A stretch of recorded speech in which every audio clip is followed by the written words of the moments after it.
Hello everyone. तो इसमें हम लोग देखते हैं कि इलेक्ट्रोस्टैटिक शॉर्ट नोट्स बहुत ही कम समय में पूरी इलेक्ट्रोस्टैटिक रिवाइज करते हैं। Short notes for JEE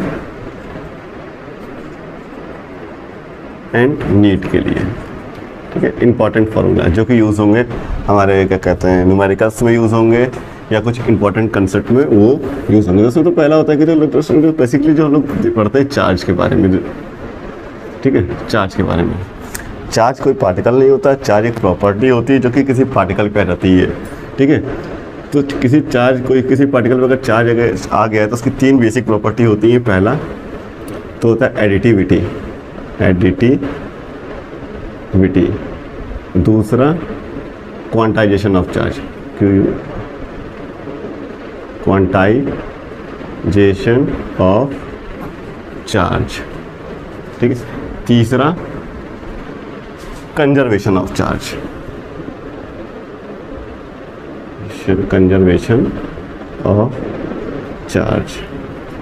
quantization of charge से जो फॉर्मूला होता है जिसका यूज़ करके हम लोग ये पता करते हैं कि कौन सा चार्ज एग्जिस्ट करेगा कि नहीं करेगा, या किसी ऑब्जेक्ट में इतना चार्ज आया है, किसी पार्टिकल में इतना चार्ज आया है तो उसमें से कितने इलेक्ट्रॉन निकले होंगे या इसमें कितने इलेक्ट्रॉन गेन हुए होंगे, ठीक है। तो उसके जो फॉर्मूला यूज़ करते हैं Q = NE।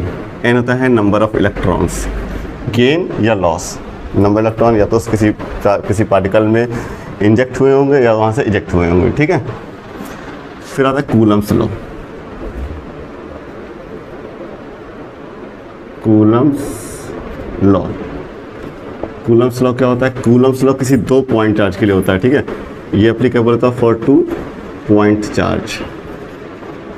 अगर 2 point charge Q1 and Q2 एक दूसरे से r डिस्टेंस पर रखे हैं तो इन दोनों के बीच में जो अट्रैक्टिव या रिपल्सिव फोर्स होगा वो along the line of joining them होगा।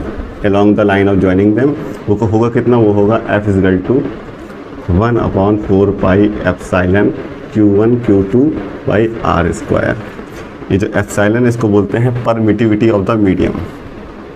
अगर मीडियम एयर का है तो एप्सिलॉन की वैल्यू हो जाएगी εr, ε0, और εr फॉर एयर के लिए जो होता है वो होता है 1, तो ये हो जाएगा ε0, ठीक है। तो फॉर एयर के लिए फोर्स हो जाएगा 1/4πε0 Q1 Q2/r², ठीक है। फॉर एयर के लिए, क्योंकि एयर के लिए रिलेटिव परमिटिविटी 1, जो εr है इसको बोलते हैं रिलेटिव परमिटिविटी, इसको बोलते हैं रिलेटिव परमिटिविटी, ठीक है। रिलेटिव परमिटिविटी डिफाइन होती है permittivity of the medium upon permittivity of the air. Air की जो परमिटिविटी होती है वो होती है 8.85 × 10⁻⁻12, ठीक है। तो ये जो वैल्यू लिखी है 1/4πε0 इसको बोलते हैं कूलम कांस्टेंट, और एयर के लिए हो जाएगा K, ठीक है, Q1 Q2/r²।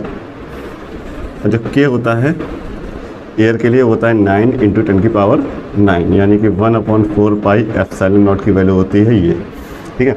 ये जो εr यहाँ लिखा है रिलेटिव परमिटिविटी, इसी को बोलते हैं डाई इलेक्ट्रिक कांस्टेंट, ओके। फिर इसमें दूसरा जो होता है पॉइंट वो होता है क्या होता है? इलेक्ट्रिक फील्ड के बारे में पढ़ते हैं। इलेक्ट्रिक फील्ड क्या होती है? किसी भी चार्ज के आसपास का वो एरिया, ठीक है, किसी भी चार्ज के आसपास का वो एरिया जहाँ पर दूसरा कोई चार्ज अट्रैक्टिव या रिपल्सिव फोर्स फील करता है, तो उस फील्ड को बोलते हैं इलेक्ट्रिक फील्ड। इलेक्ट्रिक फील्ड को डिफाइन करते हैं फोर्स पर यूनिट चार्ज, जो चार्ज उस फील्ड में आया है, ठीक है। तो नॉर्मली टेस्ट चार्ज लेके आते हैं तो यहाँ लेते हैं force per unit test charge Q0 होता है टेस्ट चार्ज। मतलब सारे एक्सपेरिमेंट करने के लिए जो चार्ज यूज़ करते हैं, छोटा से छोटा पॉसिबल स्मॉलेस्ट चार्ज जो होता है उसे बोलते हैं टेस्ट चार्ज, ठीक है। यही यूज़ करते हैं। ये हो गया। यहाँ से फोर्स की एक दूसरी फार्मूला आ गया, कूलम फोर्स का एक दूसरा फार्मूला आ गया, वो क्या हो गया? Q × E, ठीक है, Q0 × E, ये आ गया। Electric field due to line charge, यहाँ पर देखिए electric field, line charge, electric field due to point charge कर देते हैं, पॉइंट चार्ज। जैसे एक पॉइंट चार्ज यहाँ पे रखा है Q1, यहाँ Q रखा हुआ है, यहाँ से r डिस्टेंस से पता करनी कितनी इलेक्ट्रिक फील्ड होगी, तो फॉर्मूला होता है E = 1/4πε0 Q by R square. ठीक है, ये होगी इलेक्ट्रिक फील्ड। इसकी यूनिट क्या होती है? यूनिट होती है फोर्स की यूनिट न्यूटन और चार्ज की यूनिट कूलाम, न्यूटन पर कूलाम। तो हो गया electric field. Electric field due to ring देखते हैं। जैसे कोई रिंग है, इससे प्लस चार्ज है,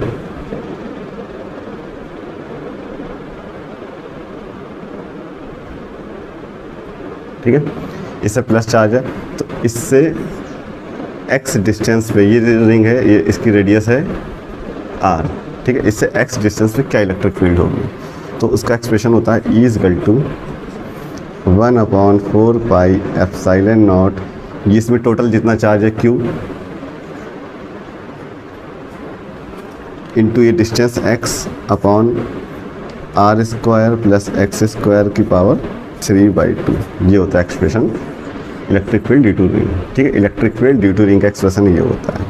ओके, अब इससे पहले एक चीज़ ये बताते हैं, charge per unit length. Charge per unit length को बोलते हैं चार्ज पर यूनिट लेंथ, यानी कि लीनियर चार्ज डेंसिटी जो होती है, linear charge density, linear charge density होती है लैम्डा, वो होती है टोटल चार्ज अपॉन लेंथ, जो भी लेंथ ये होता है। उसी तरह होता है, उसी तरह एक क्वांटिटी होती है, उसे बोलते हैं charge per unit area. Charge per unit area को मतलब, चार्ज पर यूनिट एरिया का मतलब हम Q बाई A करते हैं। ठीक है, इसको बोलते हैं surface charge density. Surface charge density, surface charge density जो होती है इससे डिफाइन होती है सिग्मा से। सिग्मा इक्वल टू होता है Q बाई A। ओके, ठीक। अब ये 8वां देखते हैं। उसी तरह होता है charge per unit volume. Charge per unit volume को बोलते हैं volume, volume charge density, volume charge density. इसको डिफाइन करते हैं रो से। रो इज इक्वल टू हो गया Q बाई जितने भी वॉल्यूम में चार्ज फैला हुआ है। ठीक, तो ये सारे फॉर्मूले थे, इसको देख लीजिए।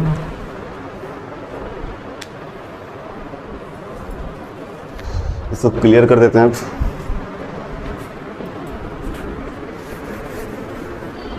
अब देखते हैं electric potential.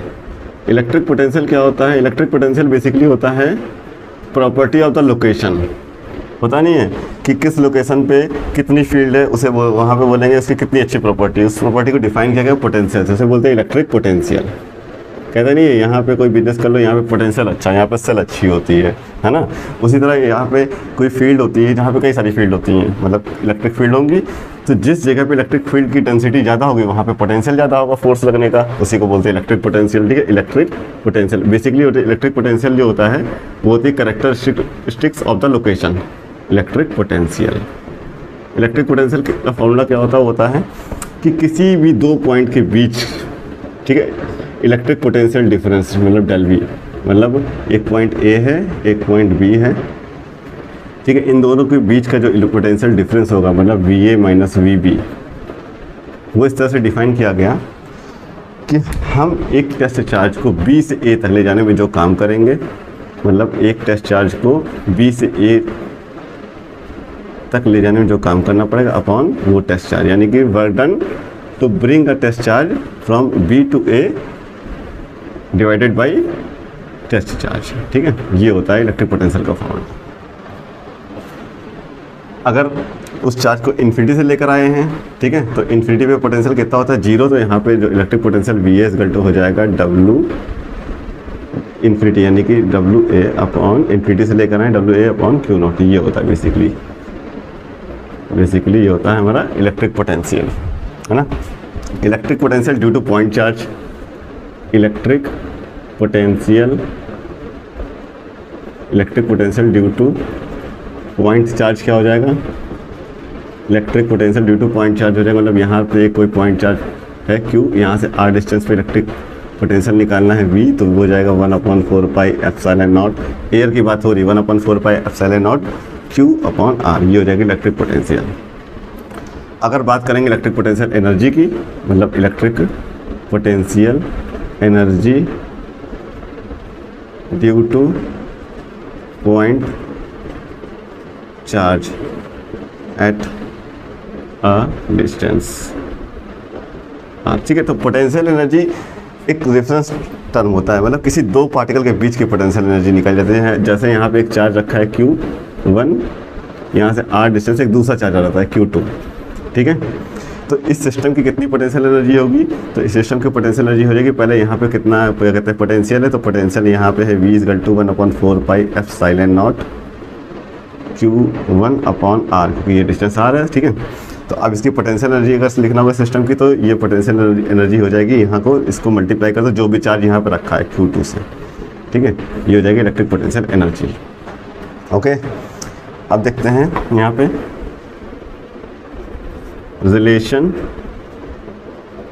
Between electric field and potential. Electric field and potential relation क्या होता है, ठीक है।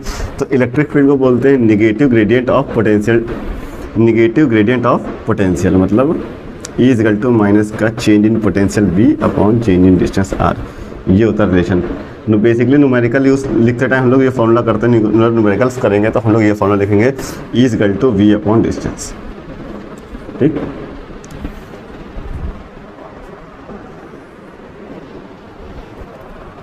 तो अब नेक्स्ट देखते हैं इलेक्ट्रिक डाइपोल मोमेंट। अब देखते हैं इलेक्ट्रिक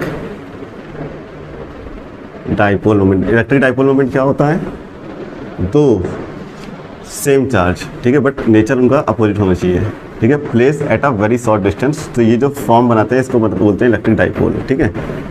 इलेक्ट्रिक डाइपोल क्या होता है, दो सेम चार्ज, तो इलेक्ट्रिक डाइपोल क्या होता है, दो सेम चार्ज, ठीक है, अपोजिट नेचर के एक दूसरे से वेरी शॉर्ट डिस्टेंस पे रखे होते हैं, तो उसे बोलते हैं इलेक्ट्रिक डाइपोल, ठीक है। और इलेक्ट्रिक डाइपोल मोमेंट क्या होता है, इलेक्ट्रिक डाइपोल मोमेंट होता है इलेक्ट्रिक डाइपोल मोमेंट, जिसे कि हम लोग P से डिफाइन करते हैं, स्मॉल p, वो होता है कोई एक चार्ज इनटू बीच की डिस्टेंस R, तो ये होता है electric dipole moment.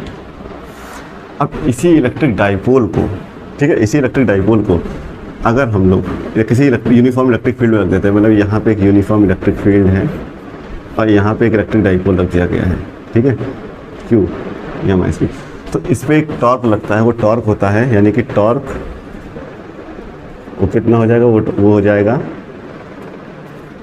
Tau = P cross E, ठीक है। ये वेक्टर क्वांटिटी होती है, क्योंकि यहाँ पे इलेक्ट्रिक डाइपोल मोमेंट भी ये वेक्टर क्वांटिटी है और इलेक्ट्रिक फील्ड वेक्टर क्वांटिटी है, ठीक है। तो टाउ = हो जाएगा PE sin थीटा, ठीक है। साइन थीटा क्या होता है, थीटा एंगल होता है, ये डाइपोल जब रोटेट होगा तो जो भी एंगल ऐसे रोटेट हो गए, जो भी एंगल बना रहा है इलेक्ट्रिक फील्ड से, वो है थीटा। पांचों work done to rotate a dipole in electric field. किसी इलेक्ट्रिक फील्ड में डाइपोल को रोटेट करने में क्या वर्क डन करना पड़ता है, जैसे किसी इलेक्ट्रिक फील्ड में कोई डाइपोल रखा हुआ है, ठीक है, जैसे इलेक्ट्रिक फील्ड में यहाँ पे एक डाइपोल रखा हुआ है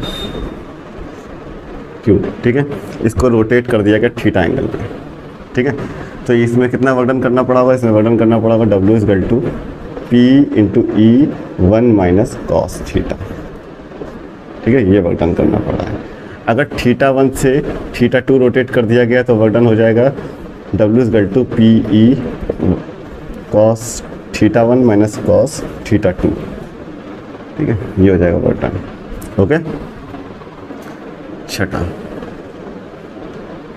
अगर कोई डाइपोल यहाँ पे रखा हुआ है, ठीक है, ये डाइपोल रखा हुआ है, ठीक है, +Q और ये -Q, ठीक है, इससे इस डिस्टेंस में यहाँ से सेंटर से यहाँ से, ठीक है, कोई डाइपोल अगर रखा हुआ है तो सेंटर से, इस सेंटर से R डिस्टेंस पे जो ये डिस्टेंस होती है इसको बोलते हैं एक्सियल पोजीशन, ठीक है। एक्सियल पोजीशन पे इलेक्ट्रिक फील्ड कितनी हो जाएगी, वो हो जाएगी E = 1/4πε0, ये इसका डाइपोल मोमेंट P होगा, ठीक है, वो हो जाएगा 1/4π/P/R³, 2P/R³ ये होता है, ठीक है, 2P/R³। अगर यहाँ से इस पोजीशन पे पूछा जाता है, इस पोजीशन पे, ठीक है, ये पोजीशन जो होती है इसको बोलते हैं इक्वेटोरियल पोजीशन, ठीक है। तो ये एक्सियल पोजीशन के लिए मैंने लिख दिया। अगर इक्वेटोरियल पोजीशन की बात करेंगे, मतलब इक्वेटोरियल पोजीशन के लिए वो जाए वहाँ पे हो जाएगी electric field 1/4 pi epsilon naught P upon R cube. Okay, अगर यहाँ पे पोटेंशियल पूछा जाएगा कितना हो जाएगा, तो पोटेंशियल हो जाएगा V is equal to 1/4 pi epsilon naught P upon R square. ठीक है, इस जगह पे पोटेंशियल अगर पूछा जाता है, इस जगह पे पोटेंशियल पूछा जाएगा, मतलब एक्सियल सिचुएशन में पोटेंशियल पूछेंगे तो वो 0 आ जाएगा। ठीक है, ये होगा। अब जैसे बताते हैं कि एक डाइपोल रखा हुआ है केस में, ठीक है, मतलब बताने जा रहा हूँ मैं, सातवां ये है कि इलेक्ट्रिक फील्ड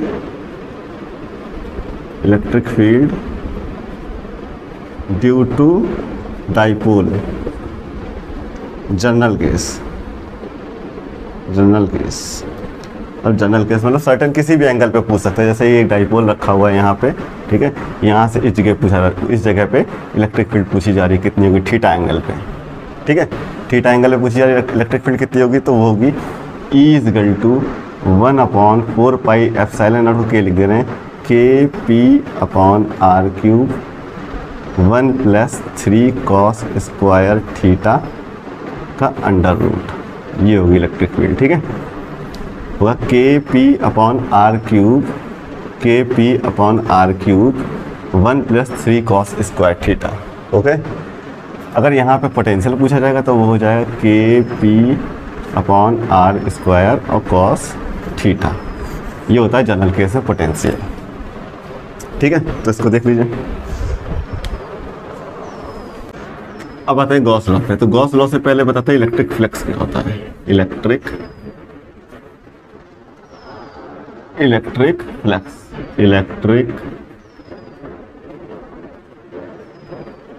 फ्लक्स, ठीक है। Number of electric field line किसी सरफेस से परपेंडिकुलर जो पास होती हैं उसे बोलते हैं इलेक्ट्रिक फील्ड, जैसे उसे बोलते हैं इलेक्ट्रिक फ्लक्स। जैसे यहाँ पे कोई सरफेस रखा हुआ है, इससे जो भी लाइन पास हो रही होंगी पर यूनिट एरिया, उसे बोलते हैं इलेक्ट्रिक फ्लक्स। मतलब ये जो एरिया है, इस एरिया से जितनी नंबर ऑफ लाइंस पास हो रही हैं, ठीक है, जितनी भी नंबर ऑफ लाइंस पास हो रही हैं उसे बोलते हैं इलेक्ट्रिक फ्लक्स। इसको बोलते हैं phi E equal to E dot A, ठीक है, phi equal to E dot A. ये एक स्केलर प्रोडक्ट होता है इलेक्ट्रिक फील्ड और एरिया वेक्टर का, इसलिए ये स्केलर क्वांटिटी होती है। ओके, अब फ्लक्स बता, ये फ्लक्स जान गए तो गॉस लॉ क्या है। गॉस लॉ क्या है, गॉस लॉ, ठीक है, काफी इंपॉर्टेंट लॉ है। ये क्या है, ये बोला है किसी भी क्लोज सरफेस से लिंक्ड इलेक्ट्रिक फ्लक्स जो होगा, मतलब कोई क्लोज सरफेस है, इससे लिंक्ड जो भी इलेक्ट्रिक फ्लक्स होगा, ठीक है, उसको कैलकुलेट करने के लिए आप कैसे कैलकुलेट करेंगे, उसको ऐसे कैलकुलेट करेंगे कि ये इलेक्ट्रिक फील्ड पता लग जाए कितनी है और ये एरिया पता लग जाए कितना है, दोनों को मल्टीप्लिकेशन कर दो तो इलेक्ट्रिक फ्लक्स मिल जाएगा। बट अगर ये एरिया टेढ़ा मेढ़ा इस तरह से तो कैसे कैलकुलेट होगा, ठीक है। तो गॉस ने एक बहुत अच्छा लॉ दिया, बोला गया किसी भी क्लोज सरफेस के लिंक्ड इलेक्ट्रिक फ्लक्स जो होती है वो होती है कि चार्ज इनक्लोज, जो अंदर चार्ज होता है, ठीक है, Q अपॉन एप्सिलॉन नॉट। मतलब ये दिया कि electric flux linked through a close surface is Q not times 1 upon epsilon not, Q enclose upon epsilon, ये दिया। ये जो Q चार्ज है ना, ये किसी क्लोज सरफेस के इनसाइड होना चाहिए। मतलब जैसे ये क्लोज सरफेस है, यहाँ पे Q1 है, यहाँ पे Q2 है, यहाँ पे Q3 है और यहाँ पे Q4 है, ठीक है। तो इससे लिंक जो क्या कहते हैं इलेक्ट्रिक फ्लक्स होगा वो अकॉर्डिंग टू गॉस लॉ हो जाएगा Q1 plus Q2 plus Q3। Q4 को नहीं लेंगे क्योंकि Q4 इस सरफेस के बाहर है, अपॉन एप्सिलॉन नॉट। अगर मीडियम एयर है, अगर कोई मीडियम कोई भी हो सकता है जिसकी परमिटिविटी, जिसकी रिलेटिव परमिटिविटी एप्सिलॉन आर या फिर के है, तो इलेक्ट्रिक फ्लक्स हो जाएगा Q in upon epsilon r epsilon naught या फिर Q in upon K epsilon naught, ठीक है। इसी गॉस लॉ का यूज करते हुए निकालते हैं electric field, electric field due to line charge. Electric field due to line charge मतलब जैसे यहाँ पे एक लाइन चार्ज है, ठीक है, ये इंफिनिटी लाइन चार्ज है, ठीक है, इन्फिनिटी के लिए केस लगेगा, ठीक है, ये केस है इन्फिनिटी के लिए, इन्फिनिटी लाइन चार्ज होना चाहिए। तो इलेक्ट्रिक फील्ड कितनी होगी, इलेक्ट्रिक फील्ड होगी E is equal to 1/2 pi epsilon naught lambda upon R, ठीक है। लैम्डा मैंने क्या बताया, लैम्डा को बोलते हैं linear charge density, lambda is equal to होता है Q अपॉन L, ठीक है। तो ये हो जाएगी electric field due to infinite line charge. 11वां electric field due to spherical due to sphere, ठीक है।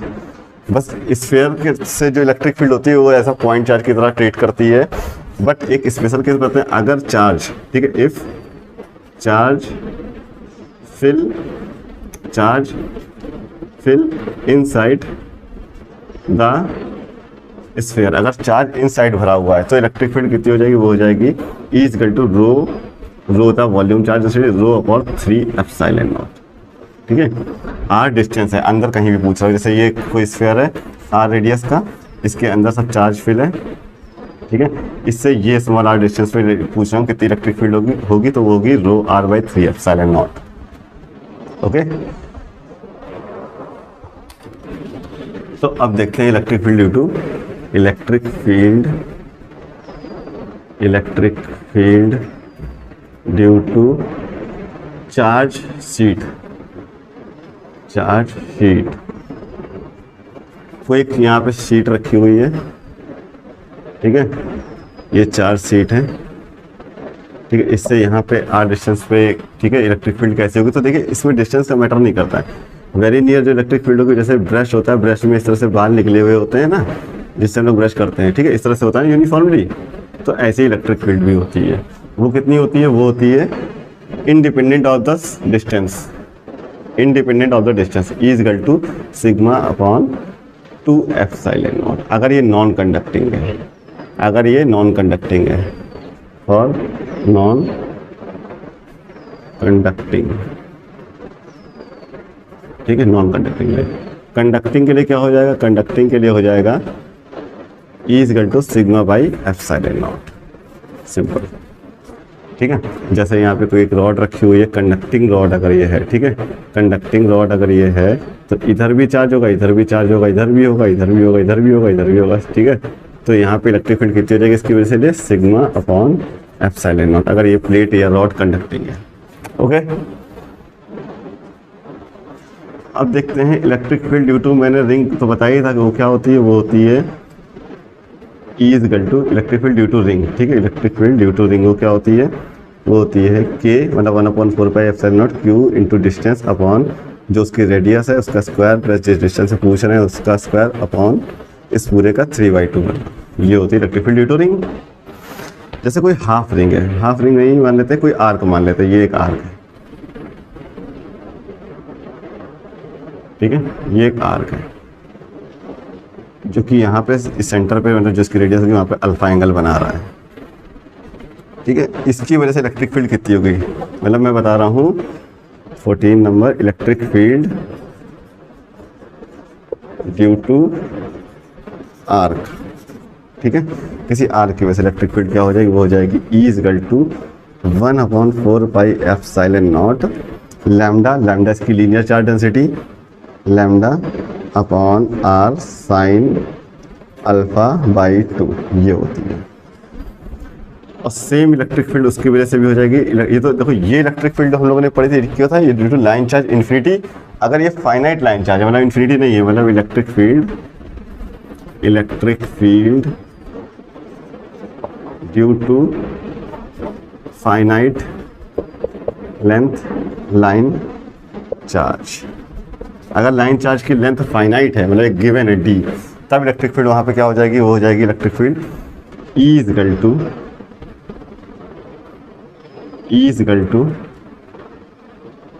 1/4 pi epsilon naught lambda upon R sine α/2, ठीक है। ये लाइन चार्ज है, ठीक है, यहाँ से ये एंगल बना रहा होगा यहाँ पे, ठीक है, दैट इज अल्फा, ठीक है। तो ये इलेक्ट्रिक फील्ड हो जाएगी यहाँ से R डिस्टेंस पे, E is equal to 1/4 pi epsilon naught lambda by R sine alpha by 2। तो ये पूरा इलेक्ट्रोस्टैटिक का रिवीजन था, इसको देख लीजिए। ऑलराइट, तो ये था इलेक्ट्रोस्टैटिक का एक शॉर्ट नोट्स, एक पूरा रिवीजन था जो कि मैंने आपको बता दिया।